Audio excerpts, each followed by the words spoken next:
देखो, आपको हम जनक और अष्टावक्र की कहानी सुनाते हैं। ऐसा हुआ था कि एक दिन जनक सो रहे थे और उनको सपना आया। जैसे तुमको सपना आया था ना उस दिन, ऐसे उनको भी सपना आया। तो उनको सपना आया तो वो सपने में क्या देखते हैं कि वो रात को सो रहे हैं। एक मिनट, ये लंबा स्टोरी है तो आप रिकॉर्ड कर लो।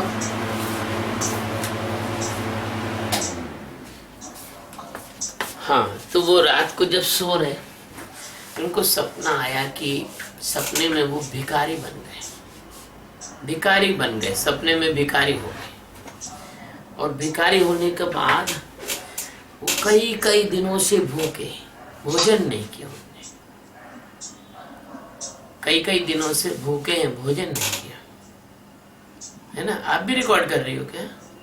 नहीं, हम अपना एडजस्ट कर रहे हैं। हाँ, वॉल्यूम। हाँ, तो वो क्या है, कई दिनों से भूखे थे और लोगों से पूछ रहे भोजन कहाँ मिलेगा भैया, भोजन की भिक्षा कहाँ मिलेगी। तो क्या हुआ कि एक आदमी ने कहा कि वहाँ चले जाओ, वहाँ जो है चंदूमल सेठ है, वो वहाँ भोजन बांटता है। तो वो वहाँ गए तो लाइन बहुत लंबी थी भोजन वालों की। तो वो लाइन में खड़े हुए। जब उनका नंबर आया भोजन का तो भोजन खत्म हो गया, समाप्त हो गया। तो वो बहुत जोर से रोने लगे, घबरा गए, भूख के मारे परेशान थे। तो एकदम उनकी नींद खुली तो ये देखा कि मैं सोने के पलंग पर लेटा हूँ और मणियों के दीपक जल रहे हैं और मखमल बिछी हुई है फर्श में और दासियां हवा कर रहे हैं। तो एकदम जगे तो देखा कि मैं तो सम्राट हूँ, मैं कोई भिखारी नहीं हूँ। तब उन्होंने मन में सोचा कि यदि मैं इस भिखारी पने में सपने में मर जाता तो मेरा क्या होता। मैं तो भिखारी होके मरता, इतना बड़ा सम्राट होके, इतना बड़ा राजा होके और भिखारी की अवस्था में मरता। तो जनक ने सोचा कि भाई जिंदगी का सच क्या है ये देखा जाए। जनक ने सोचा कि जिंदगी का सच क्या है ये देखा जाए। तो जनक ने अपने दरबार में पूछा कि भाई मैं रात को जो सपना देखा वो सच है कि अभी मैं यहाँ दरबार में बैठा हूँ ये सच है। दोनों रूप में से कौन सा रूप सच है? तो जो चाटुकार दरबारी थे, चापलूस लोग थे, उन्होंने कहा हाँ आप जो यहाँ बैठे हो ये सच है, सपने तो झूठे होते हैं। पर जनक ने कहा कि नहीं, अगर सपने झूठे होते हैं और मैं सपने में मर जाता तो मुझे तो सपना सच्चा ही लगा था। मैं तो रोने लगा था भूख के मारे, हुआ बहुत परेशान था, चिथड़े पहने हुए, फटे कपड़े पहने हुए और पसीने धूल धक्कड़ लगी हुई, बाल उलझे हुए, ऐसा था मैं तो। उन्होंने कहा नहीं। उन्होंने साधु संतों से पूछा कि यह सच है कि वो सच है, और संस्कृत में पूछा कि इदम सत्यम के तदम सत्यम। लोगों ने अपने अपने हिसाब से बात की। जनक को बात में संतोष नहीं हुआ, दिल में संतोष नहीं हुआ, क्योंकि आप तो जानते हैं कि यदि गोली होती है, बंदूक की गोली, वो किसी को ऐसे फेंक के मारो तो वो मरता नहीं है। अगर वो एक बंदूक का जो कारतूस है बंदूक के अंदर लगा के फिर मारा जाए तो हाथी भी मर सकता है। तो उन्होंने कहा नहीं, एक काम करिए। उन्होंने कहा कि अब एक काम करिए कि मेरा ये प्रश्न का कोई उत्तर देगा तो मैं उसको 1 लाख सोने की असरफी मुद्रा दूंगा। मुद्रा मतलब कॉइन दूंगा सोने की। तो काफी लोग लालच में आने लगे तो जनक का टाइम खराब करने लगे।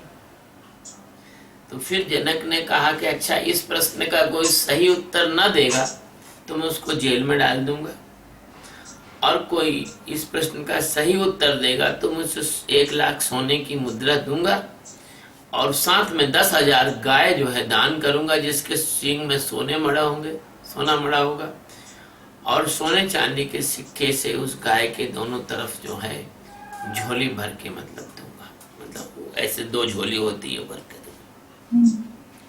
इसके लालच में बहुत लोग, भारतवर्ष के माने हुए लोग वहां जाने लगे जनक को समझाने के लिए। लेकिन जनक को सबसे जो है निराशा हुई, तो जनक ने सबको जेल में बंद कर दिया।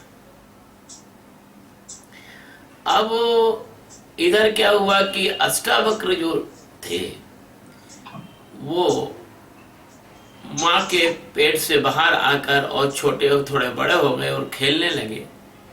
तो अष्टावक्र कैसे थे? अष्टावक्र की पिता माता की ये कहानी है कि अष्टावक्र जन्म से ही पेट में ही बड़े बड़े ज्ञानी विद्वान थे, पूर्व जन्म से ही उनका कुछ था।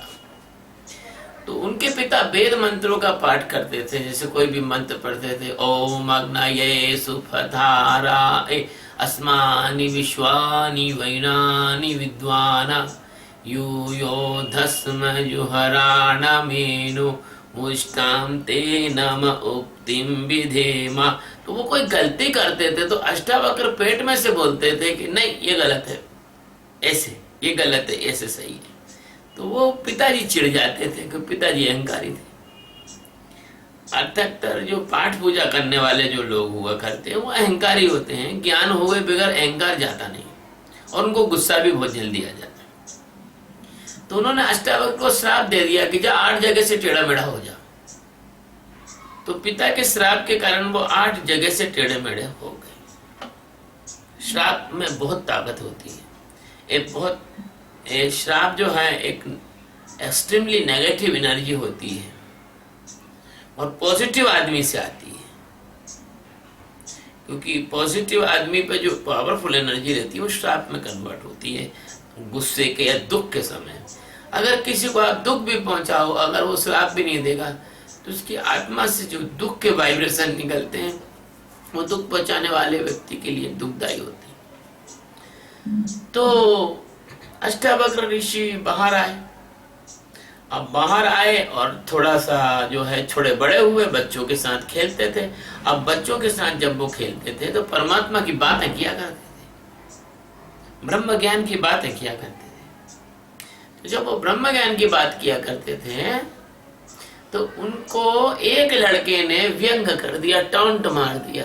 बोले जा बहुत बड़ी बड़ी बड़ी बातें करता है, तेरा पिता तो जो है जनक की जेल में पड़ा हुआ है, तेरे पिता को तो छुड़ा ले, कितना ज्ञानी है। तो वो बहुत दुखी हुए और माँ के पास आए। तो माँ से कहा, माँ मेरे पिताजी कहाँ हैं, मेरे पिताजी कौन है? तो उन्होंने कुछ बता नहीं रही थी माँ। बोले माँ बताओ। वो जिद पकड़ी और एक्सट्रीमली जिद पकड़ी। तो माँ ने फिर बताया कि बेटा मैं तुझे इसलिए नहीं बताना चाहती कि पिता को तो तेरे मैंने खो ही दिया है और तुझे ना खो जाऊं। बोले नहीं माँ, तो मुझे आशीर्वाद दे, मैं जनक से अपने पिता को छुड़ा के लाऊंगा। तो 8-10 साल के अष्टावक्र बच्चे थे, 8 जगह से टेढ़े थे, एकदम काले कलूटे थे, महान ज्ञानी ब्रह्मवेत्ता थे। वो बचपन से ब्रह्मवेत्ता थे। तो वो चल पड़े और जैसे ही उन्होंने जनक की नगरी मिथिला में प्रवेश किया तो तब उन्होंने देखा कि वहाँ जो लोग बड़े गोरे चिट्टे प्यारे सुंदर सब लोग, और छोटे छोटे जो बच्चे थे वो जनक मतलब अष्टावक्र को देखा तो बड़े हंसने लग गए, जैसे कोई जोकर आ गया हो। जैसे कोई जोकर होता है ना सर्कस का, वो चलते तो डगमगा के इधर उधर चलते, एक पैर दाएं तो दूसरा पैर बाएं चला जाता, मतलब वो एकदम से डगमगा के चलते। तो बच्चे उनके पीछे झुंड बना के और हंसी मजाक करते हुए ताली बजाते हुए जा रहे और अष्टावक्र आगे आगे जा रहे। जनक के महल के बाहर पहुंचे, दरबार के बाहर। तो दरबारी से कहा हमको अंदर जाना है। तो दरबारी हंसने लगा, तुम कंगले भिखारी, तुम्हारे शरीर में कपड़े नहीं, 8 जगह से टेढ़े मेढ़े है ना, तुम क्या अंदर जाओगे इतने बड़े राजा के दरबार में? तो अष्टावक्र बोले, मूर्ख, क्या बर्तन के टेढ़े मेढ़े होने से पानी टेढ़ा हो जाता है? कि मकान के टेढ़े मेढ़े होने से आकाश टेढ़ा हो जाता है? कि वृक्ष के टेढ़े मेढ़े होने से उसकी जीवन की ऊर्जा टेढ़ी मेढ़ी हो जाती है, कि जीवों के विभिन्न रूप होने से क्या आत्मा टेढ़ी मेढ़ी हो जाती है।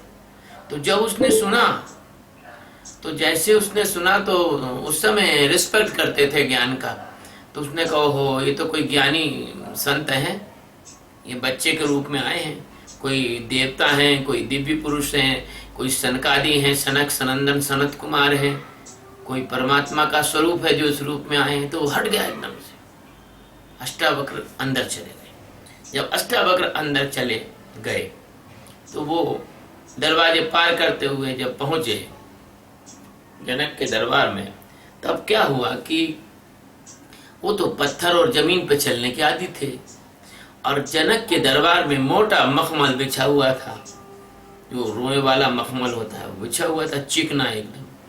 तो अष्टावक्र जो है वो फिसल गए, गिर गए, पैर फिसल गया। तो जितने भी जनक के दरबारी थे सब हंसने लगे, तो अष्टावक्र भी हंसने लगे पैर पटक के। तो जनक ने कहा कि गजब है, इनका हंसना, दरबारियों का हंसना तो मुझे समझ में आता है कि आप 8 जगह से टेढ़े मेढ़े हो, काले हो और गिर गए, तो इनका तो हंसना मुझे समझ में आता है, लेकिन मुझे आपका हंसना समझ में नहीं आता। तो बोले अष्टावक्र ने कहा कि जनक, मैं सिर्फ इसलिए हंस रहा हूँ कि मैंने सोचा था कि आप बहुत बड़े जो हैं सम्राट हैं भारतवर्ष के, और आपके दरबार में बड़े बड़े ज्ञानी लोग इकट्ठे हैं, आपके दरबार में बड़े ज्ञानी लोग इकट्ठे होंगे, लेकिन आपके दरबार में तो मैं यहाँ देख रहा हूँ कि सब चमड़े के व्यापारी, चमड़े के कारीगर बैठे हुए। तो जब उसने सुना तो पूरे दरबारी लोगों के तो काटो खून नहीं, क्योंकि एक बहुत बड़ा जो एक अपशब्द उनके लिए बोल दिया अष्टावक्र ने कि चमड़े के व्यापारी हैं, चमड़े के कारीगर हैं, हाड़ मांस के जो है एक जो कसाई टाइप के जो लोग होते हैं, इस टाइप के लोग हैं, बुचर्स। तो जो है अष्टावक्र ने जब ये कहा तो बहुत उसमें बिल्कुल दरबार में एकदम से सनाका बैठ गया। जब उन्होंने जनक ने सुना तो जनक ने पूछा कि भाई आप ऐसा बोल दिए दरबारियों को, ऐसा क्या बात है?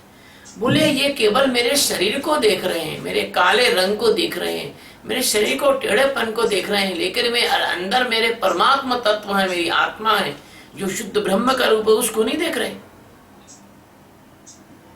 तो जनक समझ गया कि आहा ये तो कोई ब्रह्मवेत्ता संत है। तो जनक एकदम अपने कुर्सी पे से, अपने सिंहासन पे से उतरे और उनको बड़े आदर पूर्वक और अपने सिंहासन पर बिठाया जनक ने, और खुद चरणों में बैठ के पूछे महाराज कैसे आना होगा बताइए। तो उन्होंने कहा कि जनक तू बहुत लंबे समय से किसी प्रश्न का लोगों से उत्तर पूछता है और लोगों को जेल में बंद कर देता है, और मैं उसी उत्तर को देने आया हूं। तो उन्होंने कहा जनक ने कि बताइए महाराज, तो पूछो। तो जनक ने पूछा कि इदम सत्यम के तदम सत्यम, यह सत्य है कि वह सत्य है? तो बोले मैंने सपने में ऐसा देखा, वो सत्य कि मैं यहाँ सम्राट हूँ, ये सत्य। तो अष्टावक्र ने एकदम कहा ब्रह्म में तो जी रहे थे। उन्होंने कहा ना इदम सत्यम न तदम सत्यम, ब्रह्म सत्यम केवलम। बोले ना ये सच है ना वो सच है, अगर सच है तो केवल एक ही चीज सच है कि ब्रह्म सच है, ब्रह्म सत्य है, वही केवल सत्य है। जो तुम मुझसे पूछती थी पहले कि वाणी से हम कुछ बोलेंगे तो ये गलत हो जाएगा, झूठ हो जाएगा, तो जब मैंने कहा उस समय आपको समझ में नहीं आई। मैंने कहा पूरी की पूरी माया झूठी है, ये सारा संसार, ये माया सब झूठा है। तो कहने का तात्पर्य है कि मन बुद्धि चित्त अहंकार से, इंद्रियों से जो जो कुछ करते हैं वो सब असत्य है। तो जब जनक ने सुना कि भाई ये सब असत्य है, तो जनक ने कहा कि वो जो सत्य ब्रह्म है वो मैं जानना चाहता हूँ, क्योंकि अगर उस सत्य ब्रह्म को जाने बगैर और मेरा शरीर छूट गया और मैं मर गया तो ये तो सम्राट होना मेरे लिए मिट्टी के बराबर हो जाएगा। किस काम का सम्राट है? इस संसार में यदि किसी व्यक्ति के पास अपार संपदा हो, अपार शक्ति हो, अपार अधिकार हो, बड़े पद हो बड़ी सुंदर शरीर हो, अच्छी पत्नी हो, अच्छे बच्चे हों, अच्छा मकान हो महलों जैसा, और इसके बाद भी यदि वो ब्रह्म को ना जान सका तो इससे तो ऐसा होगा कि उसकी मृत्यु और भिखारी की मृत्यु में कोई अंतर नहीं रहेगा, वो भी जन्मों में चला जाएगा और दूसरे लोग भी जन्मों में चले जाते हैं अज्ञानी। तो हाथ जोड़कर जनक ने कहा, क्योंकि वो ज्ञानी थे, उनके शब्दों में ताकत थी। जब कोई ज्ञानी बोलता है तो उसके शब्द बता देते हैं कि वह ज्ञानी है कि अज्ञानी, क्योंकि उसके शब्दों में अजीब सी एक ताकत होती है। तो जनक ने कहा, प्रभु हम इस ब्रह्म को जानना चाहते हैं। तो अष्टावक्र ने कहा, इसके लिए तो तुझे मेरा शिष्य बनना पड़ेगा, क्योंकि बगैर शिष्य के यह जाना नहीं जा सकता, और बगैर शिष्य बने इसमें श्रद्धा नहीं होती, और जब तक श्रद्धा नहीं होती गुरु में, तब तक गुरु के शब्दों पर विश्वास नहीं होता। तब रामायण में कहा है, भवानी शंकरो बंदे श्रद्धा विश्वास रूप। तो जनक ने कहा कि बिल्कुल हम बनेंगे। राजा जनक बड़े महापुरुष थे, उन्होंने कहा ठीक है, तो गंगा जल मंगाओ। तो गंगा जल मंगाया गया, और बैठो, ये मुकुट सुकुट उतारो सब। तो वहीं राजा ने दरबार में मुकुट सुकुट सब उतार दिए, बैठो ये, और बैठ गए, और हाथ में गंगा जल दिया, और गंगा जल जब दिया हाथ में, और उन्होंने कहा अष्टावक्र ने कि तुम संकल्प करोगे? कहाँ करूंगा। बोले बोलो बोलो, आज से गुरु महाराज की शरण में आए हैं। तो उसने बोला, जनक ने, आज से गुरु महाराज की शरण में आए हैं। तो उसने कहा कि तन मन धन सब अर्पण किया। तो जनक ने बोला, तन मन धन सब अर्पण किया। इतने में क्या हुआ कि अष्टावक्र ने कहा, जनक चलो बाहर चलो। बोले ठीक। बाहर गए, और घोड़ा मंगाओ। एक घोड़ा मंगाया, और जनक को बोला कि तुम जरा इस घोड़े की रकाब में पैर रखो। पैर रखा जनक ने, और अष्टावक्र बोले, अच्छा मैं आता हूं, मुझे जरा बाथरूम आ गया, लघु शंका आ गई। अष्टावक्र बाथरूम करने को चले गए। अष्टावक्र जब बाथरूम करने को चले गए, इतने में एक ब्राह्मण आया, और उस ब्राह्मण को जनक ने वायदा किया था। उस ब्राह्मण को जनक ने वायदा किया था कि उस ब्राह्मण की लड़की की जब विवाह होगा, शादी होगी, तो जनक उसको 200 स्वर्ण मुद्रा देंगे, क्योंकि उस समय के 200 स्वर्ण मुद्रा में विवाह शादी हो जाता था। तो उसने ब्राह्मण ने कहा, जनक राजा प्रणाम। तो प्रणाम। बोले, जनक राजा, वो आपने जो वायदा किया था 200 स्वर्ण मुद्रा वो दीजिए। अब जनक तो बोले ही नहीं, जनक बोले नहीं। ब्राह्मण ने कहा, महाराज कुछ बहरे हो गए हो क्या? मैं कह रहा हूँ कि 200 स्वर्ण मुद्रा आपने जो वायदा किया था देने का वो दीजिए, मेरी लड़की की शादी है। तो उसने कहा, ब्राह्मण ने, तो जनक सुने ही नहीं। मतलब तो अब ब्राह्मण ने कहा कि जरूर इस राजा की नीयत खराब हो गई है, ये बड़ा कंजूस हो चुका है, पहले जैसा दानी नहीं रहा। और ब्राह्मणों को तो आप जानते हो कि ब्राह्मणों में क्या है कि एक विशेष अहंकार होता है, सात्विक अहंकार। सबसे खतरनाक अहंकार तो वही होता है, जो अच्छे होने का, सच्चे होने का जो अहंकार होता है, वो सबसे खतरनाक अहंकार होता है, वो सबसे तेज हथियार होता है। जैसे कि इसमें हथियारों में रहता है ना, चाकू, छुरी, तलवार वगैरह, तो ये सबसे तेज होता है।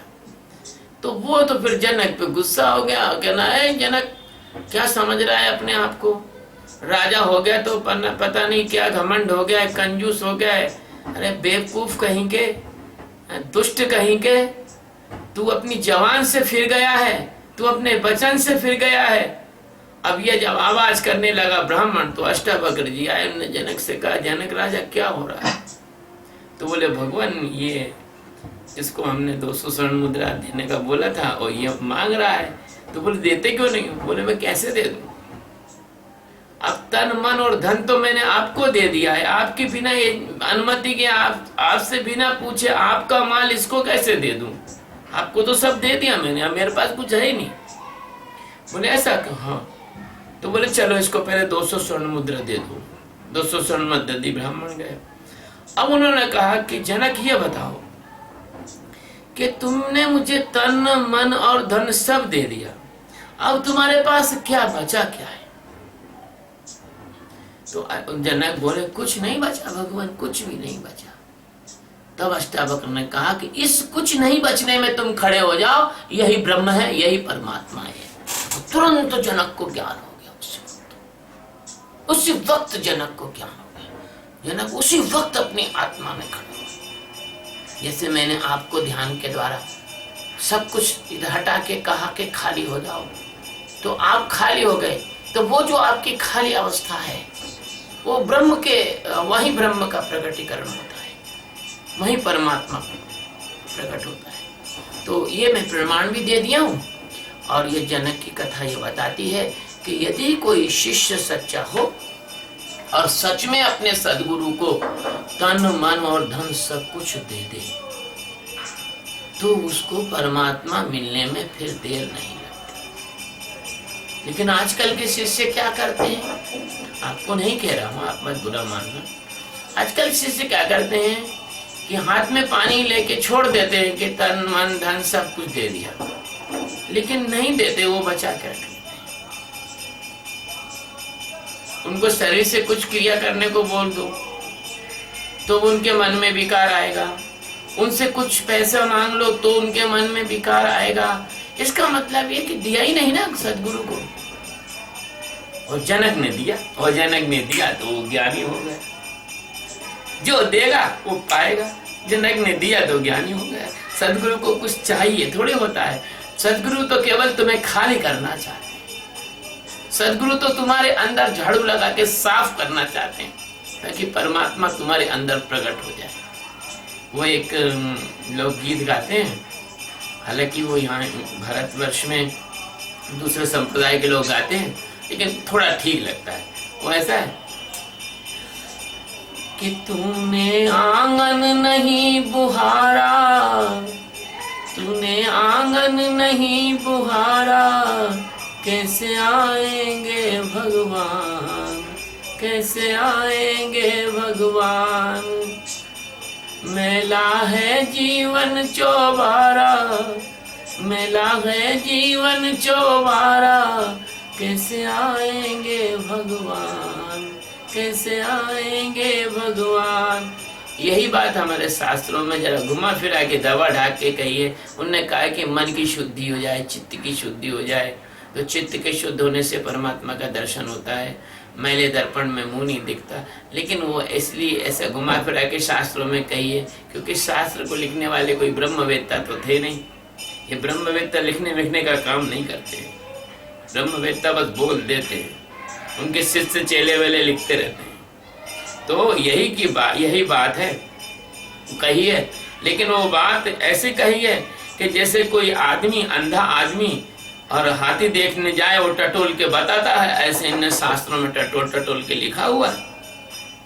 ये जनक की जो कथा है ये जिज्ञासु के लिए माइलस्टोन है ना। बस शिवो।